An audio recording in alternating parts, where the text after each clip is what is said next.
زي ما احنا متفقين مفيش حاجه بتترمي. باكت سمبوسه بطلعه من التلاجة لقيته مش نافع يتلف سمبوسه هرميه؟ لا، قطعته سمبوكسات وعملته كده اهو. بصي بقى اهو هيتحمر وهنعمل بيه ايه حنون حالا هوريكي. ناس كتيرة جدا لما عملنا سلطة الطحينة بأشكال مختلفة طلبوا مننا ان احنا نعمل لهم السلطة الأصلية اللي هي طحينة بيور.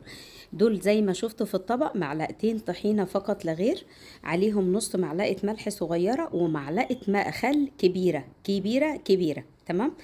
هنقلب كويس قوي بظهر المعلقه، لا بمضرب ولا بشوكه ولا بظهر المعلقه، وانت بتقلبي بتحاولي تطحني الطحينه في الطبق بظهر المعلقه لحد ما يديكي القوام اللي انت شايفاه ده، عباره عن عجينه لينه شويه اهي. هنبدا نجيب ايه بقى؟ كوبايه ميه مغليه، كوبايه ميه من الكاتل مغليه، واحط سنه سنه يعني معلقتين معلقتين واقلب، واحط معلقتين معلقتين واقلب. السر في الوصفة دي التقليب. لو رحتي اي مطعم فول وطعمية او الحاجات اللي هما بيشتغلوا قدام عينك وانتي شايفة، هتلاقي السر في الوصفة التقليب والترتيب. ترتيب نزول المية بعد كل ما تقلبي مرحلة وتتقل معاكي تنزلي بغيرها معلقتين معلقتين.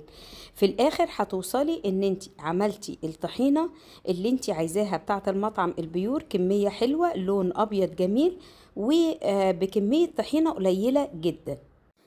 اي اضافات بعد كده براحتك، بس انا مش هحط غير سنة شطة صغيرة بس كده خلصت. يبقى السر بتاعنا في التقليب بظهر المعلقة اللي هو مش مجرد تقليب، لا طحن.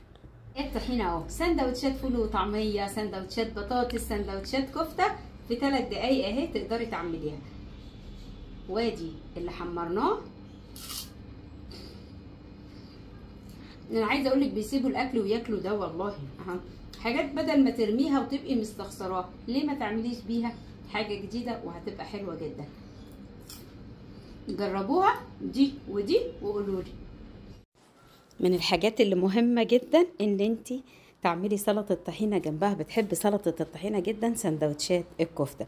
قلت افكرك، انا عامله فيديو امبارح عن تسويه الكفته اللي تخليها جوسي كده وكانها مسويه على الفحم، فيا ريتك تشوفي الفيديو بتاع امبارح لانه في كام تركه كده صغيرين هيعجبوكي جدا باذن الله ويخلوكي تسوي احلى كفته. ما تنسيش بقى سندوتشات الطعميه، سندوتشات الشيبسي، سندوتشات الفول.